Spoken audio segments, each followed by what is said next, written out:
Hey everybody, this is Mr. Moffin coming at you with another APUSH video. This is another video from the topic 8.11, focusing in on the expansion of the civil rights movement through the 1960s and 70s. Last time we introduced this topic by taking a look at some of the important concerns and gains of the civil rights movement for women. I wanted to pick that up as we continue with the 1970s.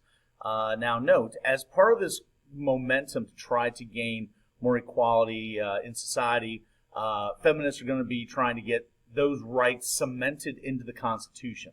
It's one thing to have a law like the Civil Rights Act or Title IX in effect. That's obviously very strong at the national level. But what would even be stronger is a constitutional amendment, and that's going to be the basis for what's going to be called the ERA, or the Equal Rights Amendment. Now, the ERA is going to be designed to change the Constitution. It would become the 27th Amendment to the U.S. Constitution. And the language of that amendment would basically stipulate that you could no longer discriminate on account of sex or gender in American society. So from a feminist perspective, this was pretty straightforward, pretty simple, basically cementing the ideals of feminism, that men and women must be treated equally in all aspects of society.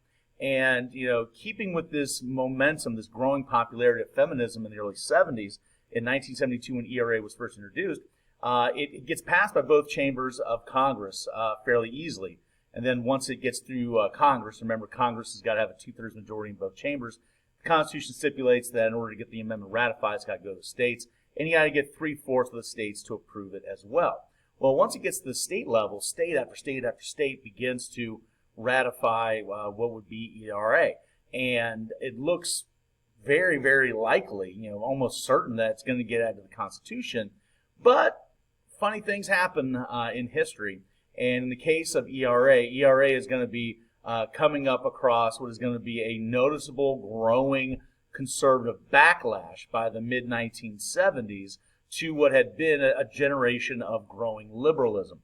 And with regards to the fight to get ERA ratified, that obstacle, that roadblock, is going to be put up by this woman right here. This is Phyllis Schlafly. Schlafly is going to be a Midwestern housewife from the St. Louis area, but also Ivy League educated, highly intelligent, very well educated, and was a conservative, and was very much worried about what ERA would mean in American society moving forward. Now, her concern was that despite feminist arguments that ERA is going to cement equality for women and therefore be a net benefit for women overall, Schlafly is going to be arguing that, in fact, ERA is going to be not only not necessary, it's actually going to be problematic for women moving forward. Schlafly is going to bring attention to what she calls, traditional benefits of womanhood, advantages that women get to have in society historically over men that might get wiped out by ERA. Like, for example, she points out the fact that women are protected from being drafted historically. Well, if you have the ERA and you can't discriminate based on, sex, then arguably women would then be eligible to register with the Selective Service, required to register with the Selective Service, and eligible for military draft. And, her argument with that resonated loudly with conservatives, like, well, do you want your daughters, marching with an M16, Other concerns, dealt with, the idea that, well, if you can't discriminate based on gender in public society, what about public restrooms? We discriminate based on gender with regards to that. We segregate based on gender. Well, if that is banned by the ERA, does that then mean that, we have to have unisex bathrooms? Is that the reality moving forward? But she also makes the point that, what about chivalry? The idea that traditionally, a woman is picked up by a man to go out on a date, and he opens the door for her, and pays for dinner, and if a woman's cold out on a date, the man is expected to hand over his coat to keep her warm. She's concerned that a lot of these kind of social mores might get tossed out the window that have benefited women if ERA is ratified. And her opposition to ERA is going to come once again at a period where, you're going to start to see this conservative backlash, and not just against ERA and not even against many of the gains of feminism, but in many regards, it's going to be a conservative reaction to the African American civil rights movement. It's going to be a conservative reaction to the counterculture's values, all those kinds of things. And just when it looked like ERA was gonna get across the finish line, it does not. By 1982, after 10 years trying to get it ratified, ERA does fail. Now, that being said, despite the failure of ERA, there's no question tremendous gains that have been made in American society as a result of the women's movement, the feminist movement.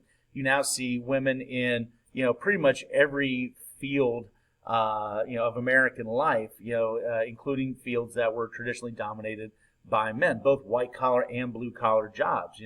For example, you will now see women that are on construction sites. You will see women that are welders. You'll see women that are plumbers. But you will also see women in white collar work. There are record high numbers of female doctors and lawyers right now. Women are Fortune 500 CEOs. We do have, a record number of women in Congress at the moment.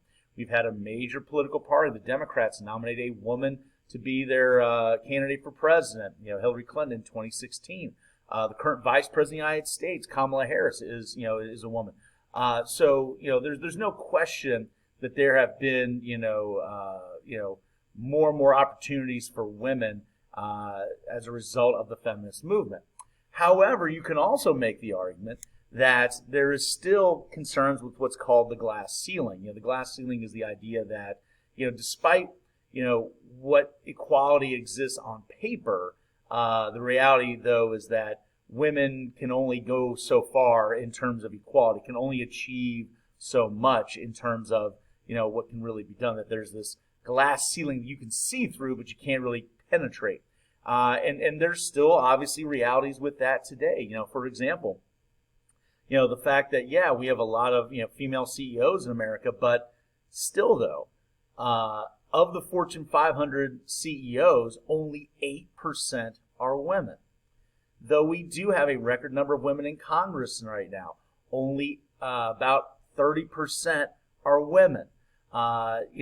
Despite the fact that we have the Equal Pay Act and much more recently the Lilly Ledbetter Act to guarantee equal pay in the workforce, women still, depending on what economists you talk to, are making 85% of what a man makes for the same job, same experience, same education. We still have issues with sexual assault, sexual violence, sexual harassment. Unfortunately, today, still 1 in 4 women are victims of sexual assault at some point in their life. The recent Me Too movement has done a good job bringing attention to issues surrounding sexual violence and sexual harassment in the workplace. But at the same time, it's also evidence that this is still a problem that has not gone away. So for women, the fight still continues. The fight still goes on. All right. We'll go ahead and leave it there for now. We'll see you next time.